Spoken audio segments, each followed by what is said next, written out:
Atos capítulo 27, nós vamos do verso 1 até o verso 26. Pensei em tentar acabar o capítulo, mas é muito extenso, 44 versos. Vamos fazer a metade. Atos 27, de 1 a 26.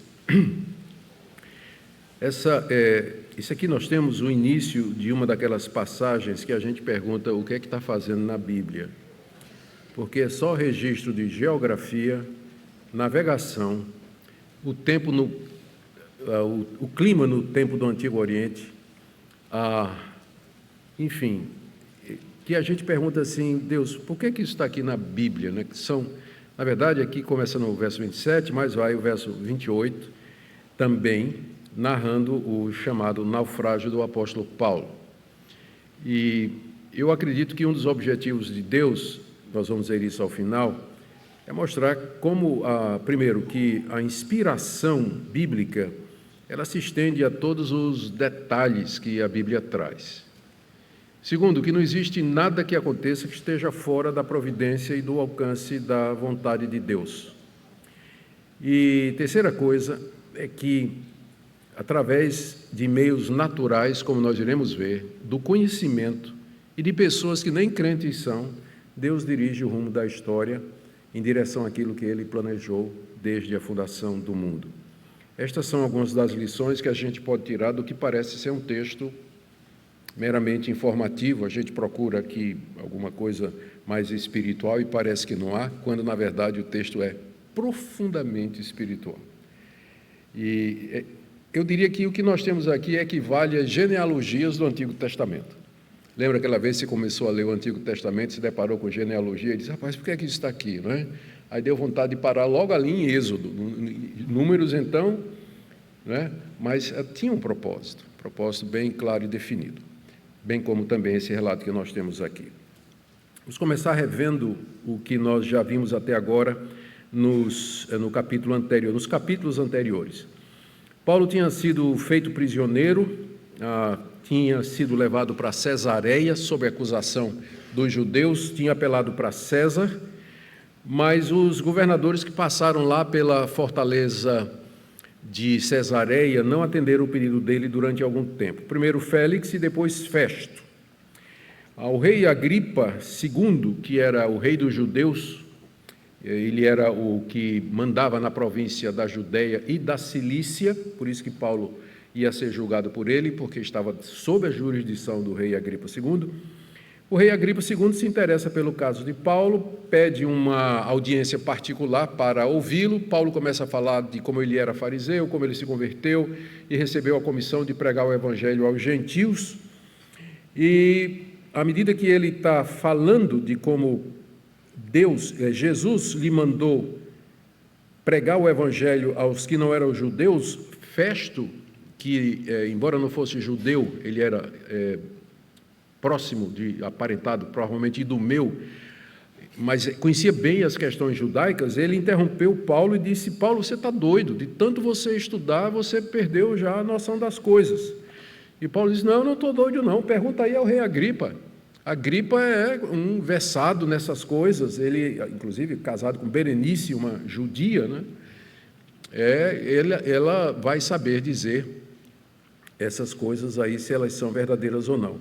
E o rei Agripa resiste à persuasão de Paulo e, enfim, aquela audiência termina com um desejo que Paulo expressa pela conversão de todos e, no final, todo mundo dizia, se Paulo não tivesse apelado para Roma, para César, ele bem que poderia ser solto, porque não tem nada contra ele. Eu lembro a vocês, uma das coisas que nós descobrimos na exposição de Atos é que um dos propósitos desse livro é mostrar que os cristãos eram inocentes de todas as acusações que foram feitas contra eles.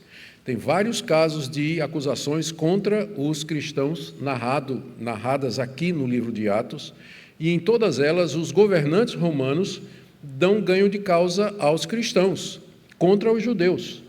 E agora é o caso de Paulo.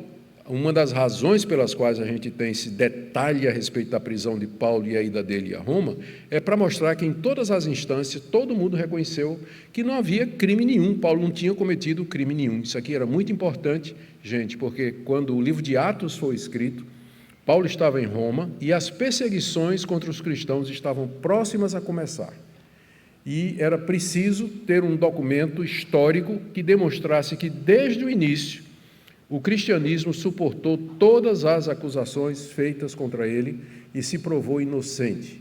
Os cristãos não cometeram crime nenhum ao adorar o Senhor Jesus e recusar servir ao imperador. O problema era os judeus que não queriam que o evangelho fosse pregado aos gentios.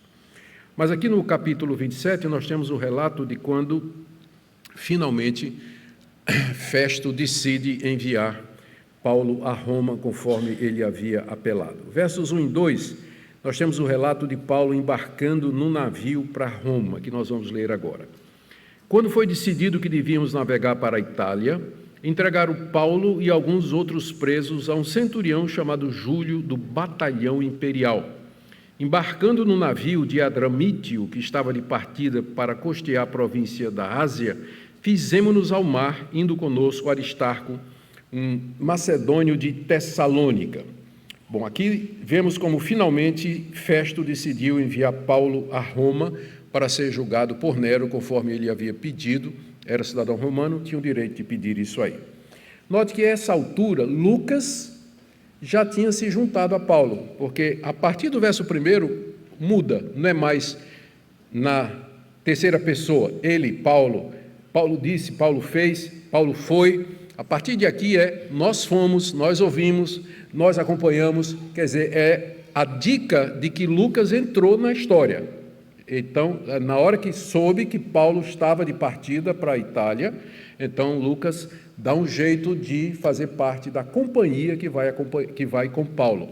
E além dele, vai mais alguém para assistir Paulo, que é Aristarco, um convertido lá de Tessalônica. A igreja de Tessalônica sempre foi muito chegada ao apóstolo Paulo e provavelmente Aristarco era um representante da igreja que ia como assistente do apóstolo Paulo. Então Paulo, Lucas e Aristarco são embarcados no navio que vem de Adramítio.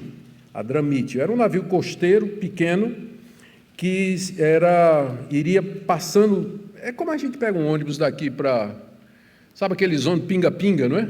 A gente pega um ônibus daqui para Fortaleza e tem o pinga-pinga, que é mais em conta, né? Aí, mas só que ele para, não pode ver um posto de gasolina que ele encosta, né? Então, esse foi o primeiro navio que eles pegaram. Era um navio costeiro que ia ficar parando nas cidades da província da Ásia, em Éfeso, por exemplo, né?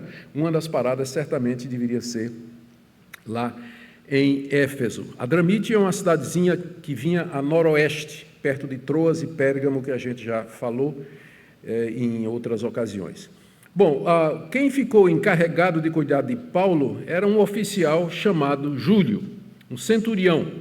Ele era de uma tropa de elite do Império Romano que tinha cerca de 600 soldados sob o comando do governador Festo. Então, era um homem de respeito, era um homem de confiança do governador, e ele encarrega esse centurião, provavelmente com uma pequena coorte de soldados a acompanhar o apóstolo Paulo, e aí embarcam todos no navio que vem de Adramítio.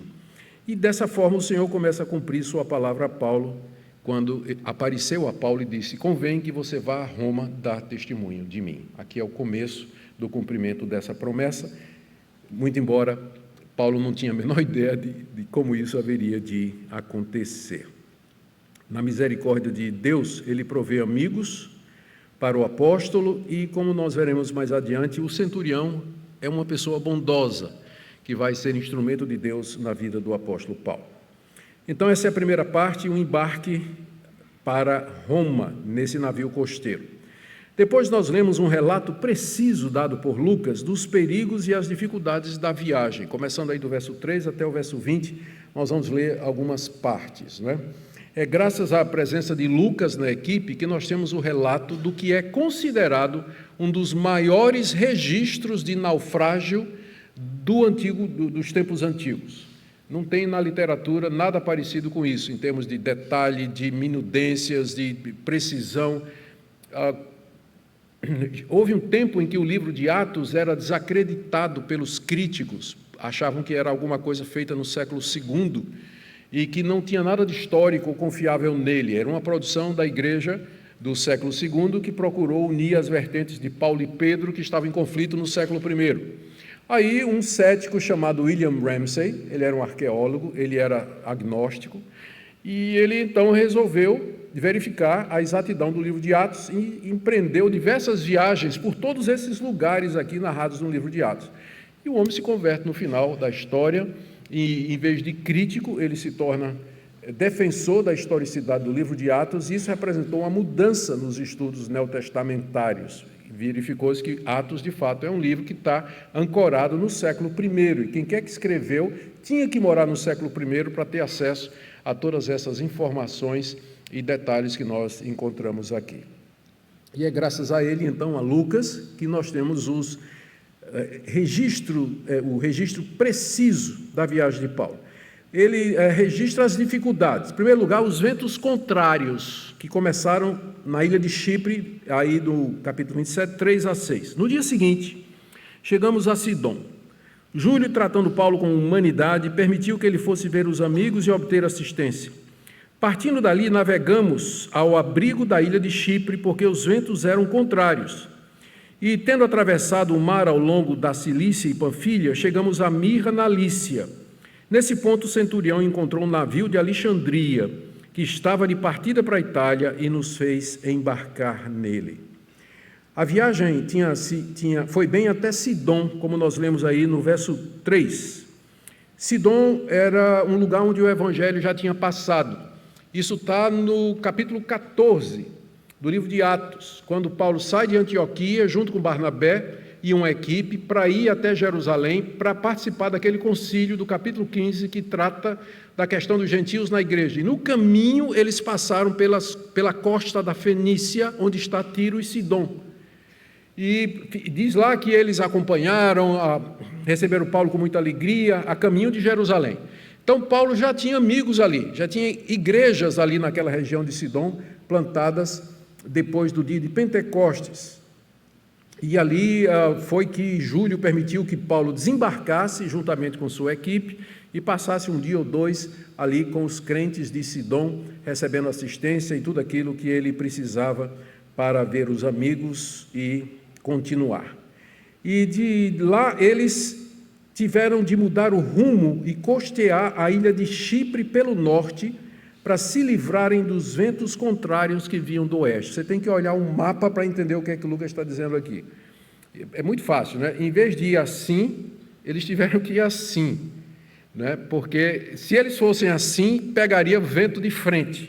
Então, eles fugiram do vento, se escondendo atrás da ilha, costeando a ilha para que eles não pegassem o vento, e que impossibilitaria o caminho deles, né? Está aí no verso 4, partindo de lá, navegamos ao abrigo da ilha de Chipre, porque os ventos eram contrários. Não era bem o roteiro que eles tinham pensado, não é? Mas eles conseguiram chegar à cidade de Mirra em segurança, depois de passarem pelo mar aberto em frente às províncias de Cilícia e da Panfilha, no verso 5. Mirra era uma cidade, era um porto comercial muito importante para o comércio de trigo entre o Egito, Alexandria, propriamente, e a Itália, Roma, propriamente. Havia um comércio de trigo muito intenso pelo mar, e Mirra era um porto central, tudo passava por lá. E é lá que eles vão, então, encontrar um navio, agora sim, um navio grande, maior, e não o pinga-pinga, mas um navio transatlântico, né? Podemos usar esse termo aqui, que ia fazer a viagem direto para Roma. Era um navio que vinha do Egito, provavelmente vinha de Alexandria, provavelmente carregado de trigo, tinha parado para se abastecer ali, e foi nesse navio que Júlio fez embarcar os prisioneiros, os três, Paulo, Lucas e Aristarco. Tinha mais outros prisioneiros que foram embarcados também, o pelotão militar que acompanhava, e os marinheiros, inclusive o dono do navio, chamado mestre, ou às vezes o piloto. provavelmente tendo para ter certeza de que a carga dele vai chegar em segurança ao porto. E houve então essa troca e zarparam. Lemos aí nos versos 7 e 8 que eles navegaram vagarosamente muitos dias e foi com dificuldade que chegamos às imediações de Cnido. Estão acompanhando aí, né? Verso 7. Não nos sendo permitido prosseguir por causa do vento contrário, navegamos ao abrigo de Creta, na altura de Salmona.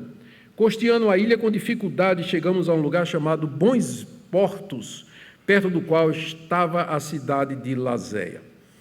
Bom, essa foi uma chegada difícil, né? O nome do lugar era Bons Portos, mas até chegar lá foi complicado. Eles tinham ventos contrários, mais uma vez, chegaram na cidade de... Eles tinham planejado chegar num tempo no porto de Cnido, o vento foi ficando pior, então a navegação foi mais difícil, mudaram a rota e outra vez usaram o mesmo esquema. Da primeira vez ficaram protegendo atrás da ilha de Chipre, e agora foi a vez da ilha de Creta. Eles viajaram ao abrigo da ilha de Creta, pelo sul da ilha, até chegarem a Bons Portos, e diz aí no verso 8 que eles ficaram ali durante bastante tempo, costeando a ilha com dificuldade, eles ficaram ali bastante tempo, como diz o verso 9, nós iremos ver aqui. De 9 a 13, Paulo adverte a respeito dos perigos que eles haveriam de encontrar se continuassem a navegar daquele jeito. Vamos ler aqui o texto. Depois de muito tempo, tendo se tornado a navegação perigosa e já passado o tempo do dia do jejum, Paulo os aconselhou dizendo: Senhores, vejo que a viagem vai ser trabalhosa, com dano e muito prejuízo, não só da carga e do navio, mas também da nossa vida. Porém, o centurião dava mais crédito ao piloto e ao mestre do navio do que ao que Paulo dizia. Eu provavelmente faria a mesma coisa. Não sendo o porto próprio para invernar, a maioria deles era de opinião que deviam partir dali para ver se podiam chegar a Fenície e passar o inverno, visto ser um porto de Creta que olha para o noroeste e para o sudoeste. Soprando brandamente o vento sul, e pensando eles ter alcançado o que desejavam, levantaram âncora e foram costeando mais de perto a ilha de Creta. Bom, a gente pergunta como é que Paulo teve a ousadia de chegar para o piloto, para o mestre, e dizer: não acho que é uma boa ideia a gente sair do porto agora de Bons Portos e tentar chegar em Fenície como vocês querem, porque isso provavelmente vai custar o navio e nossas vidas também, a navegação está perigosa.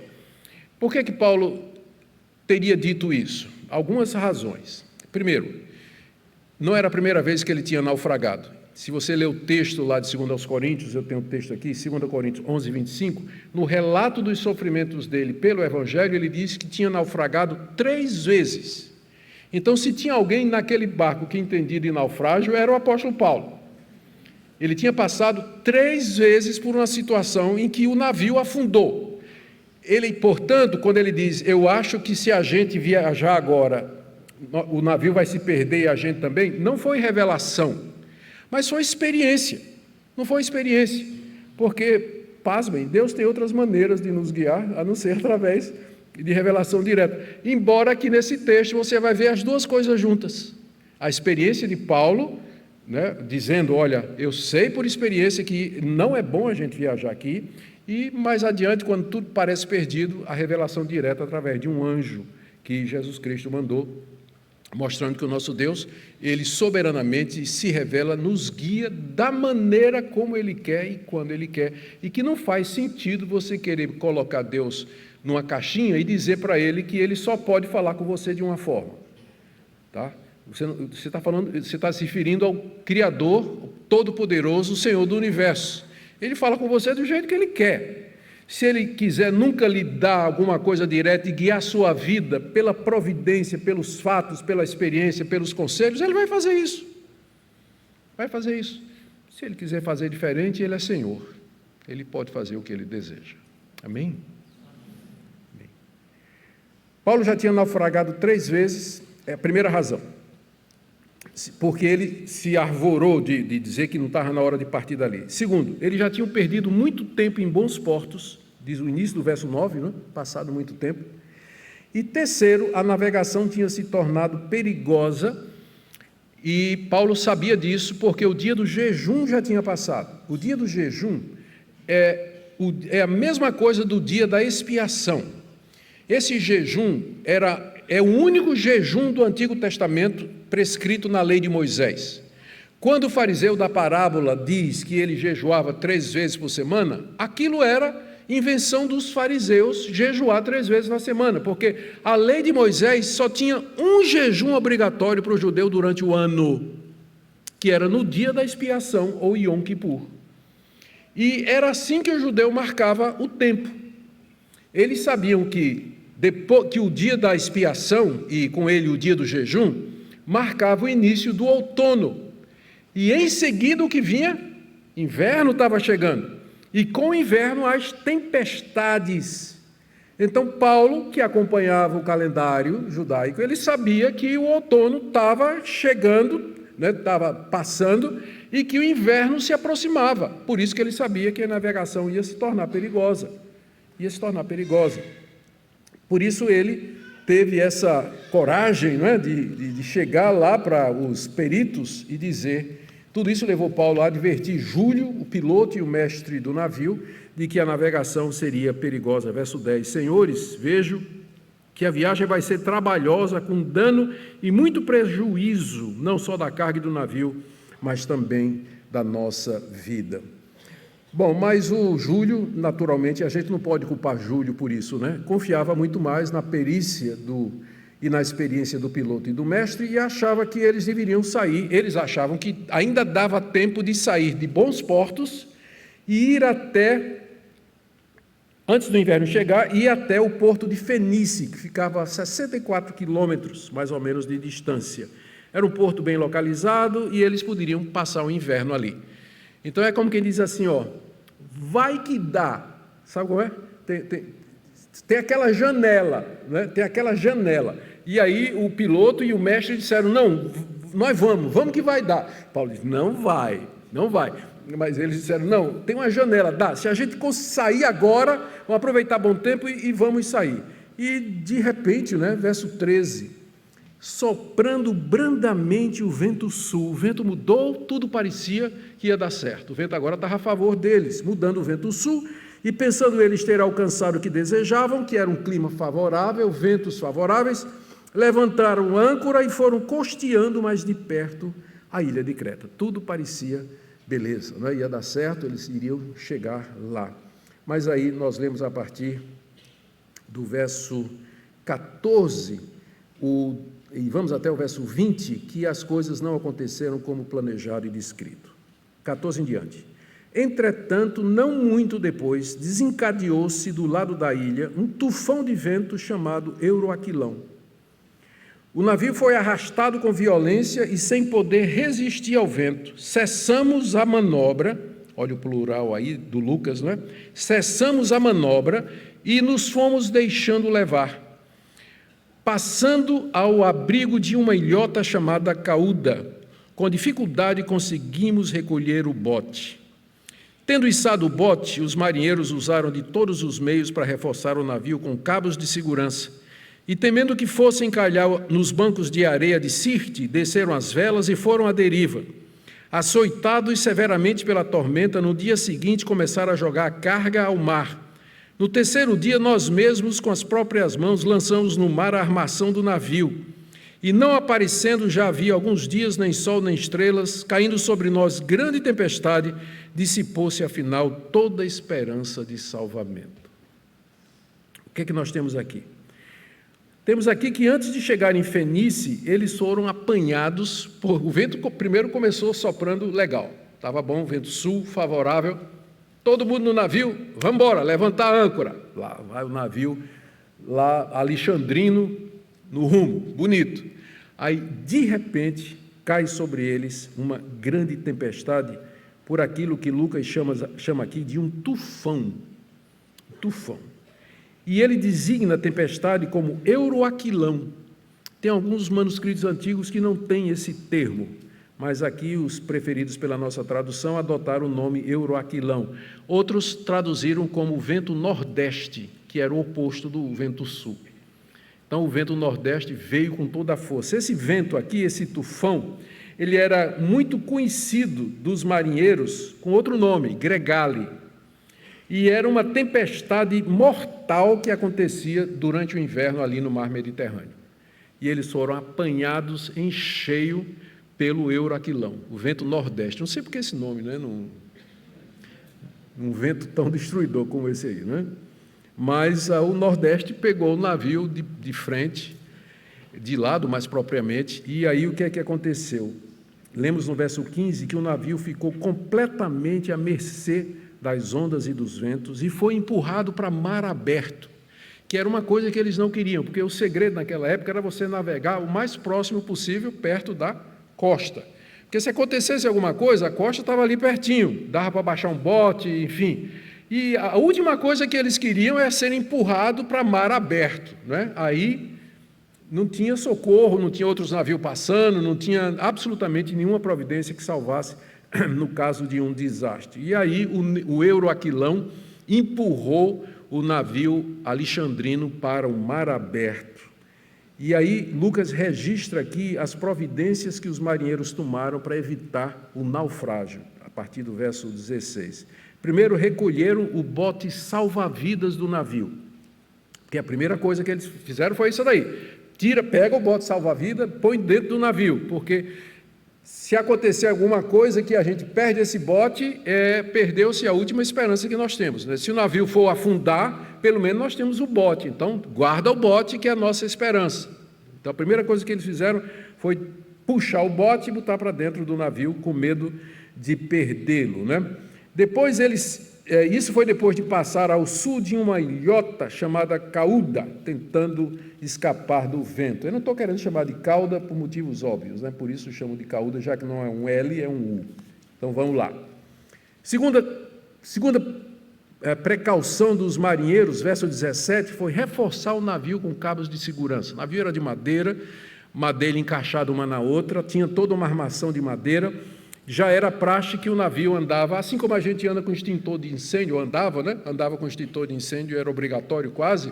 Então, os navios andavam com esses cabos, exatamente para, em caso de necessidade, arrodear o navio com esses cabos e segurar, porque senão, se o navio batesse em alguma coisa, ele ia abrir feito uma pinha madura.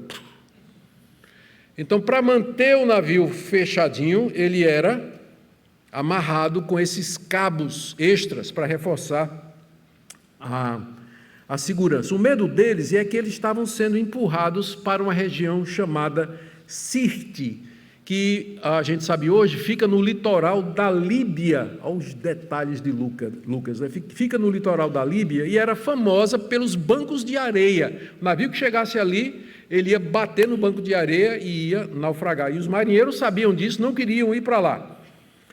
Próxima providência, verso 18, desceram as velas, porque do jeito que o vento estava soprando, eles estavam indo cada vez mais para o mar aberto, e o risco de chegar em Sirte era maior, então pelo menos baixaram as velas, né? E o navio agora, o resultado é que eles não estavam indo mais na direção de Sirte, mas ficou indo para que direção ninguém sabia, porque verso 18 diz que eles já haviam perdido completamente o controle do navio. Açoitados severamente pela tormenta, no dia seguinte começaram a jogar a carga ao mar, que foi a quarta providência, porque a tempestade continuava e era preciso aliviar o navio. E depois de jogar a carga, que era trigo provavelmente, para desespero do dono do navio, né, que estava lá, mas eu acho que ele preferia salvar a vida do que a carga, né? Depois eles jogaram a armação do navio ao mar. Ninguém sabe direito o que é que isso significava, mas eram aqueles equipamentos necessários para a navegação. Podia incluir material de suporte, tábuas extras, coisas para reparar o navio, enfim, tudo que era preciso para fazer uma viagem de longa distância naquela época. Eles pegaram tudo aquilo, jogaram no mar, já tinham jogado trigo no mar. Lucas diz aqui, no verso 19, que no terceiro dia, e a tempestade não parava, nós mesmos com as próprias mãos lançamos ao mar a armação do navio. Nós mesmos aqui, não é ele, Paulo e Aristarco, é nós, os marinheiros, não é todo mundo que estava a bordo. Eles lançaram ao mar a armação do navio. E aí, gente, olha aí, o que diz o verso 20, a tempestade continuava sem parar. Não aparecendo havia já alguns dias nem sol nem estrelas. Por que isso era importante? Porque naqueles dias não tinha um Waze, não é? Para navegar, você dependia do sol e das estrelas. Então, depois de 3 dias em que você não vê, não sabe que lado está o sol, não consegue ver as estrelas, você está oficialmente perdido em mar aberto. Você não sabe onde está, até onde você foi, para que lado está esse lugar, para que lado está aquele outro, está completamente perdido, voando cego, como um piloto que perdeu os instrumentos e entrou numa nuvem. Ele não tem ideia do que está acontecendo. Está navegando cego, é o que aconteceu com o navio, e o resultado é que dissipou-se, afinal, toda a esperança de salvamento. Se eles tinham ainda alguma esperança de salvamento, acabou se perdendo. Como isso retrata bem a história da conversão de muitas pessoas, não é? Elas pensam que podem salvar-se, fazem essas providências, jogam a carga fora, amarram o navio, puxam o bote, e vai ficando pior, até que finalmente tudo escurece, e perde a referência, não sabe onde está. Tudo em que antes confiava se perdeu, e segundo Lucas aqui, dissipa-se toda a esperança de salvamento. E é aí que Deus entra. Agora sai o marujo e entra o pastor. Agora Paulo assume o comando, chegou o momento, mas só no desespero, só depois do desespero, quando todo mundo estava desesperado mesmo, não tinha mais jeito, vamos morrer todo mundo. Aí Paulo então entra em cena, e lemos aí do verso 21 até o verso 26, a interferência dele. Havendo todos estado muito tempo sem comer, Paulo, pondo-se em pé no meio deles, disse: Senhores, na verdade, era preciso terem me atendido e não partir de Creta para evitar esse dano e perda. Mas agora aconselho que tenham coragem, porque nenhuma vida se perderá, mas somente o navio. Lembra que no início Paulo disse: vamos perder tudo, vamos perder o navio e a vida, porque ele estava falando por experiência e não por revelação. Mas a revelação agora diz: não, vocês só vão perder o navio, não vão perder a vida de vocês. Nenhuma vida se perderá, mas somente o navio. Verso 23. Porque essa mesma noite, Paulo continua, um anjo do Deus a quem pertenço e a quem sirvo esteve comigo. É interessante, me ocorreu um pensamento agora, né? Eles estavam perdidos, não sabiam para onde iam, mas o anjo veio voando direitinho, né?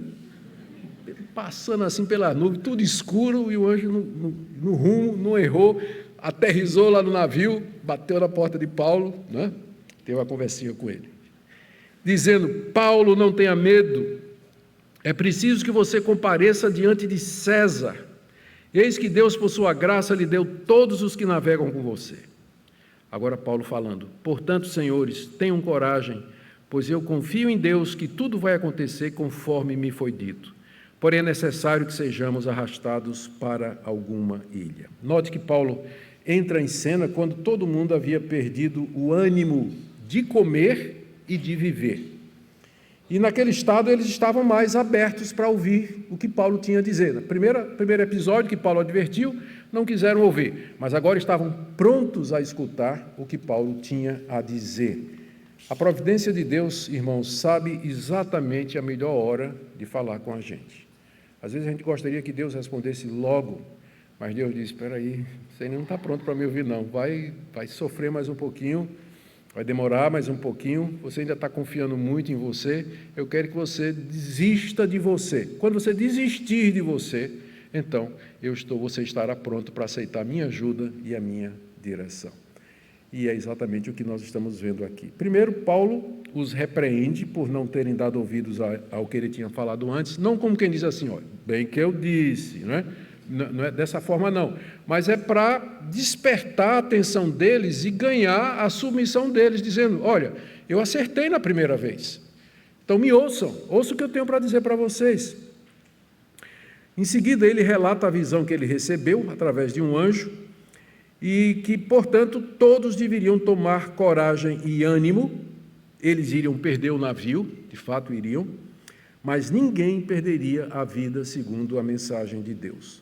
A razão para a confiança de Paulo, ele diz aqui, é que naquela noite ele foi visitado por um anjo de Deus. E essas aparições de anjos no livro de Atos, elas são relativamente comuns, nós já encontramos várias delas aqui. Os anjos são enviados de Deus para servir aqueles que hão de herdar a salvação. Algumas vezes eles aparecem de forma visível, como provavelmente deve ter sido o caso aqui. Outras eles agem de maneira invisível, já que eles são espíritos, eles não têm corpos.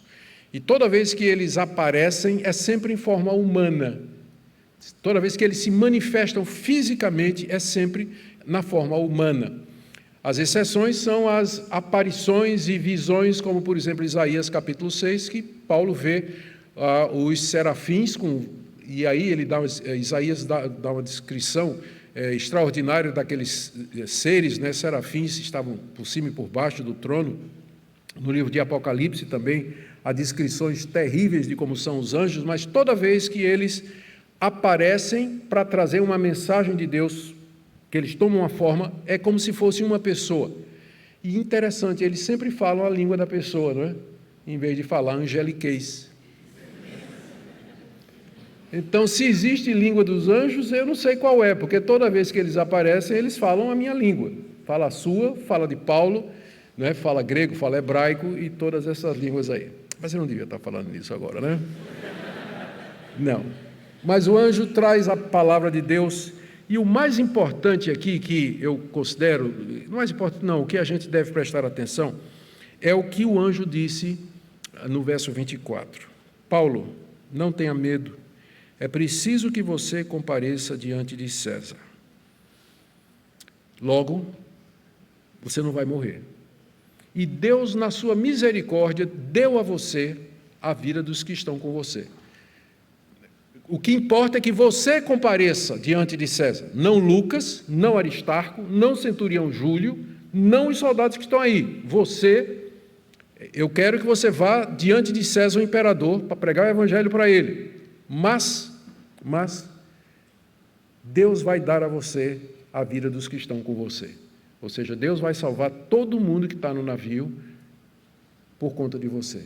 E é um princípio que nós encontramos na Bíblia, Deus abençoando outras pessoas por conta do justo. José, escravo na casa de Potifar, dito lá no livro de Gênesis, que Deus, por amor a José, abençoou a casa de Potifar.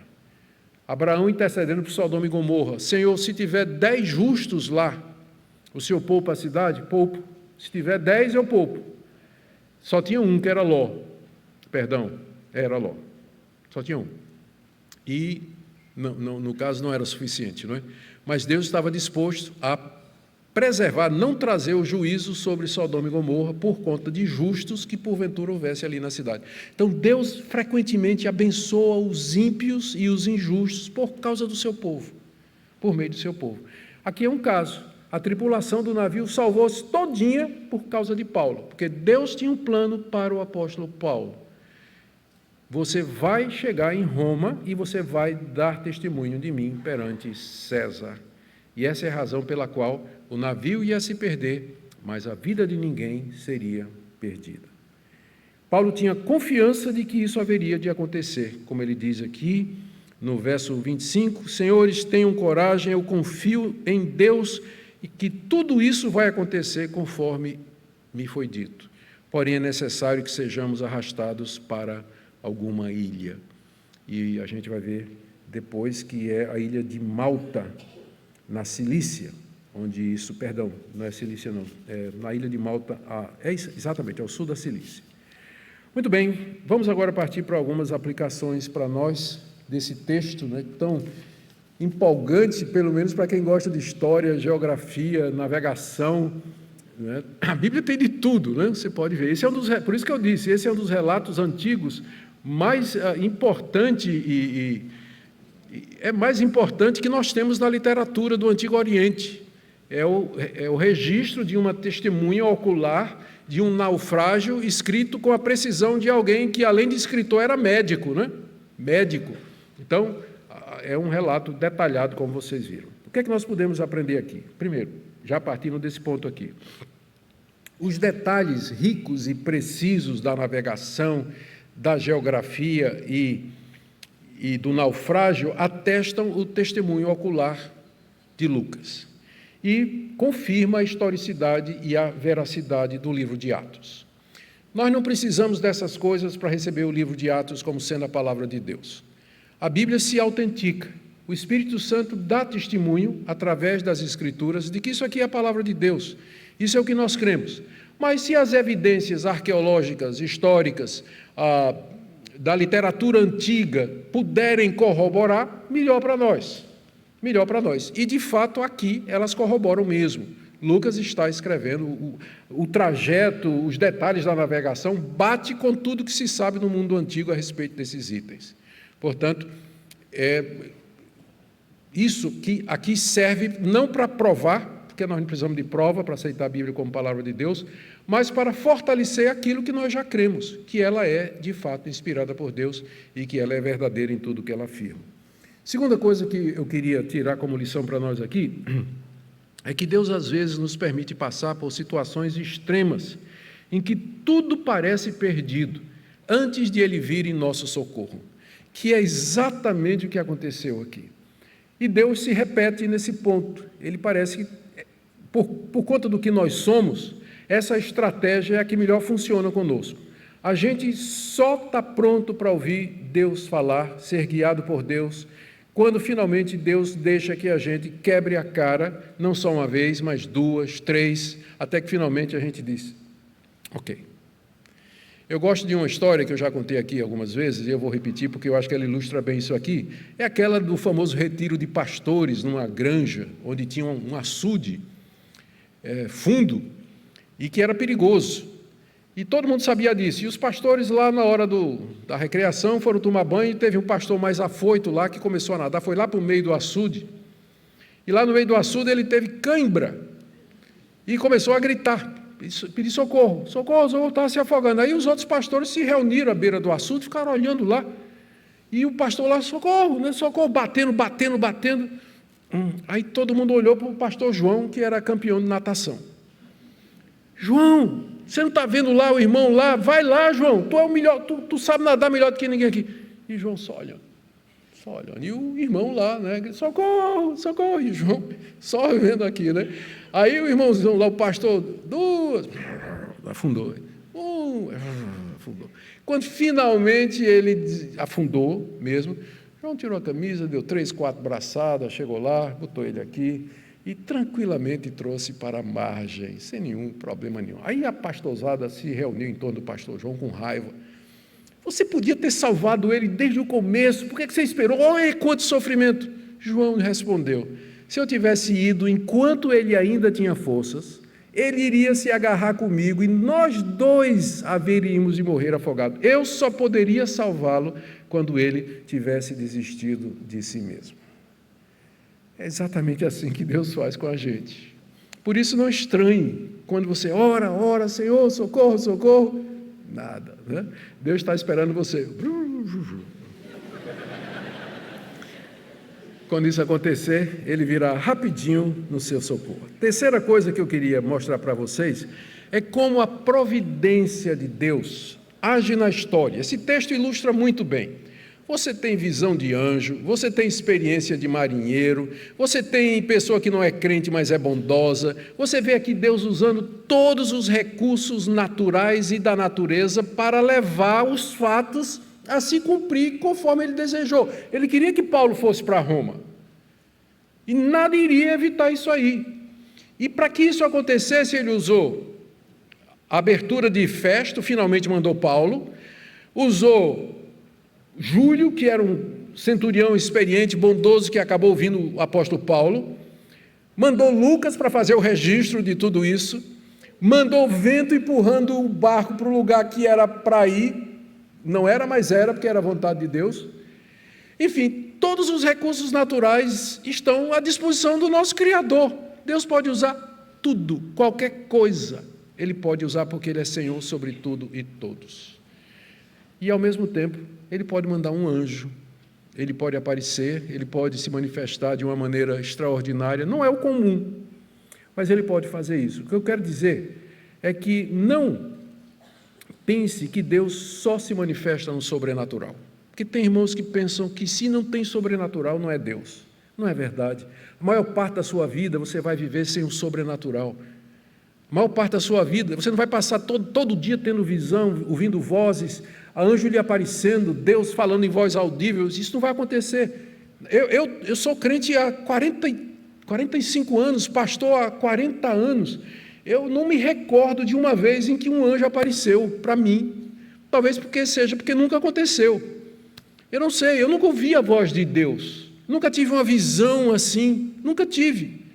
Mas eu acho que eu sou tão crente como aqueles irmãos que dizem que isso é uma coisa que eles, de vez em quando, acontece com eles. Amém. Louvado seja Deus, meu irmão. Louvado seja Deus. Ele não me concedeu isso aí.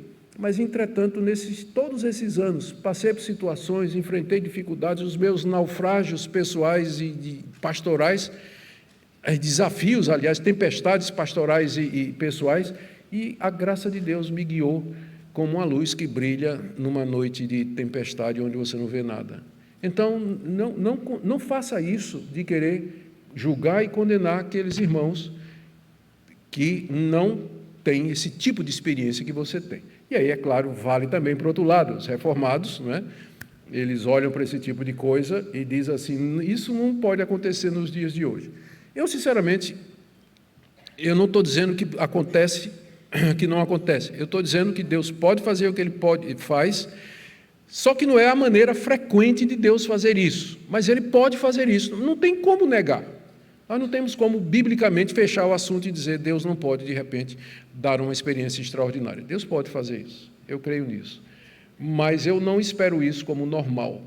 Eu vou me guiar pelas circunstâncias, pela providência, pela experiência. Naufraguei 3 vezes, sei que é o dia do jejum, sei que o inverno está chegando, tempestade está vindo, não precisa de uma revelação para saber que se eu sair agora, o navio vai afundar.